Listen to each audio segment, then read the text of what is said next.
Let's be honest for a second. We all believed fandoms only team up when they want to start chaos. But what if I told you that right now that two of the loudest, most powerful fan bases in Asia are currently joining forces, not to fight, but to win? Yes.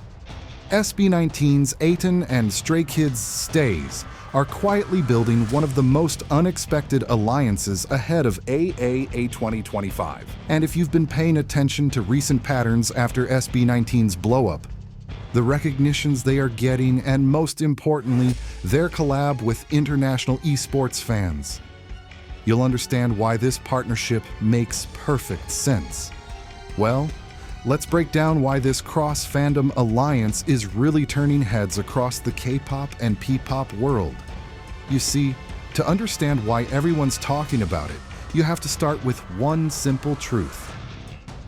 AAA is a numbers game. A serious, unforgiving numbers game. This isn't about who has the most passionate fandom or who posts the loudest tweets. When an award show is built heavily on fan votes, it becomes a battlefield of strategy, endurance, and organization. Fandoms don't go head-to-head using fists or fan wars anymore. They fight with spreadsheets, voting cycles, and well-timed mobilizations. And over the past few weeks, both AAA and Stays started noticing the same worrying pattern. Their energy was dropping, their votes were spreading thin, and they were going up against huge multi-fandom blocks that vote like well-oiled machines.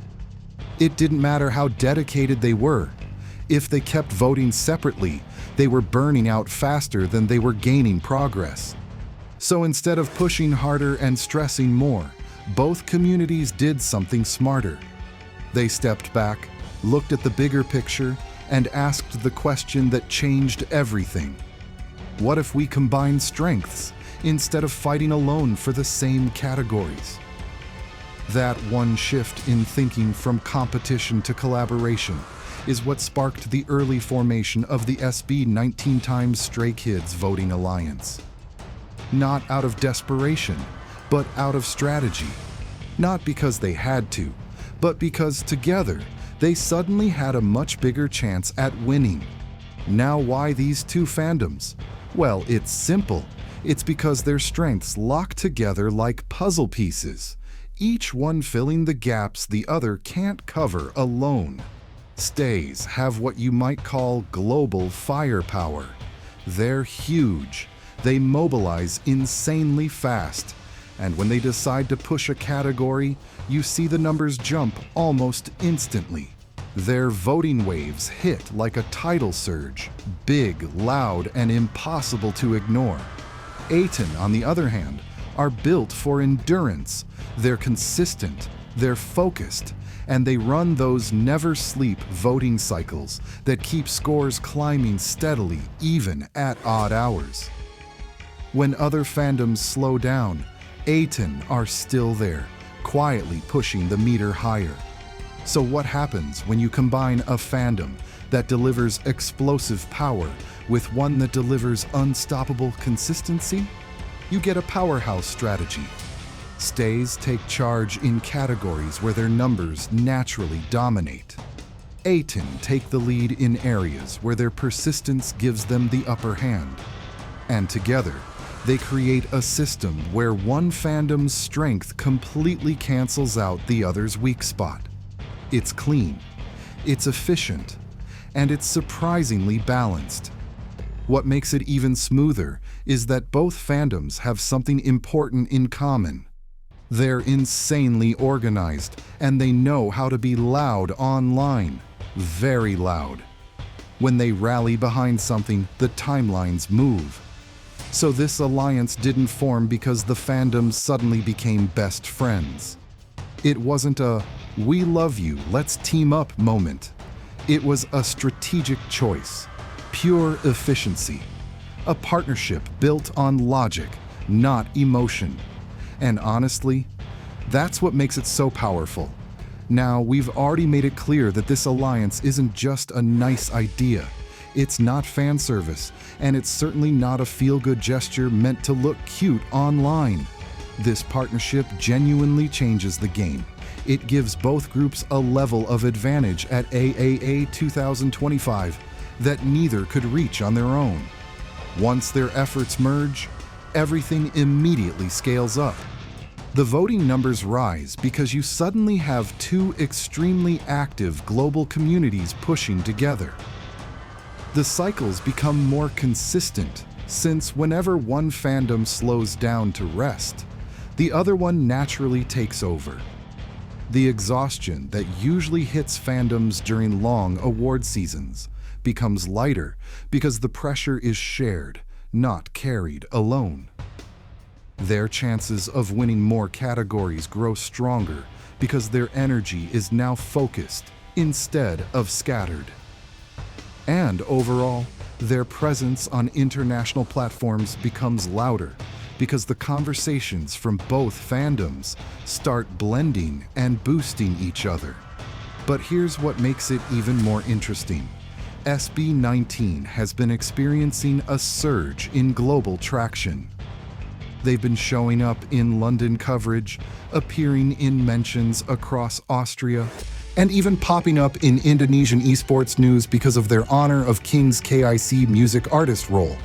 They're entering spaces where Kpop rarely gets the spotlight, and people are noticing. Stray Kids, on the other hand, already dominate the global scene. They come with massive streaming numbers, fast fan mobilization, and an online presence strong enough to shift trends overnight. So, when you combine SB19's rising global wave with Stray Kids' established worldwide momentum, you don't get a small bump or a gentle rise. You get something far bigger, a full-blown tsunami of voting power. This isn't a casual collaboration. This is a strategic power shift, one that has the potential to redefine how K-pop and P-pop fandoms work together during award seasons moving forward. Now pause for a moment, because when you look at this from a wider angle, the story gets even more interesting. You see, cross-fandom alliances aren't some brand new invention. They've existed for years, but lately they've become more common, and for a simple reason. Award shows are getting more competitive. The days when fandoms tried to win by being the loudest are fading. Now it's about being strategic, organized, and smart. Take BTS ARMYs and TXT MOAs, for example.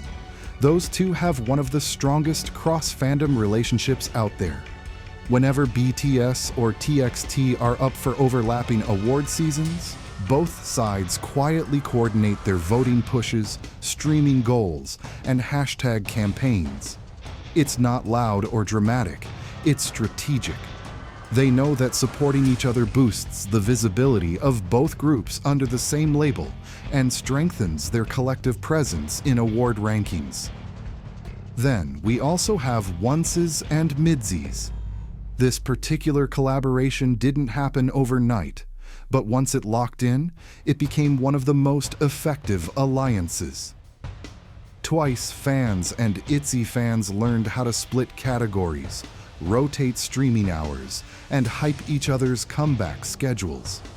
They realized they weren't stepping on each other's toes. They were actually creating a bigger safety net for both artists during competitive award seasons.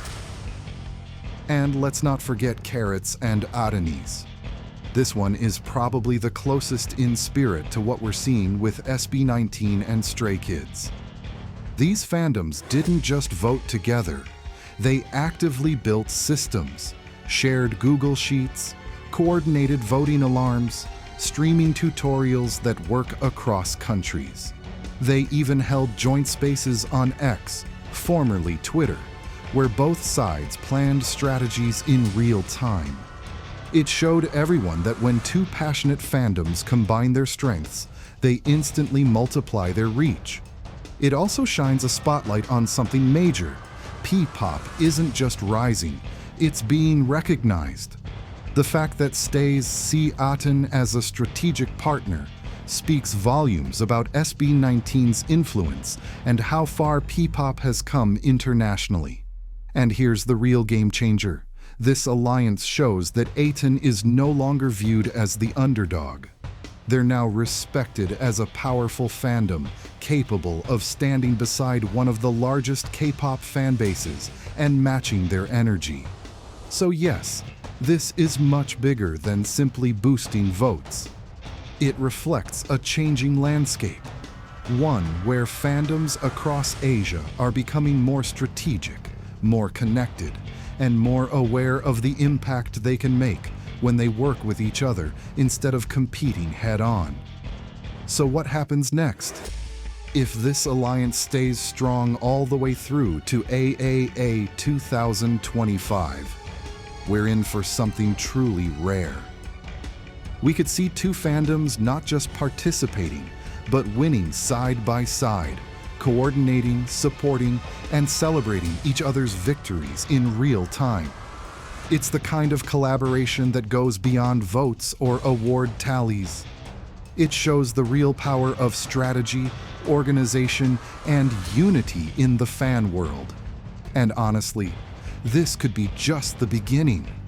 A glimpse of a new era where K-pop and P-pop fandoms don't see each other as competitors. Instead, they work together, amplify each other's efforts, and show the world that cross-community collaboration isn't just possible, it's unstoppable. This isn't just about a single award show. It could redefine how fandoms approach competitions, promotions, and even international recognition for years to come. And if that happens, AAA 2025 won't just be remembered for the winners on stage. It'll be remembered as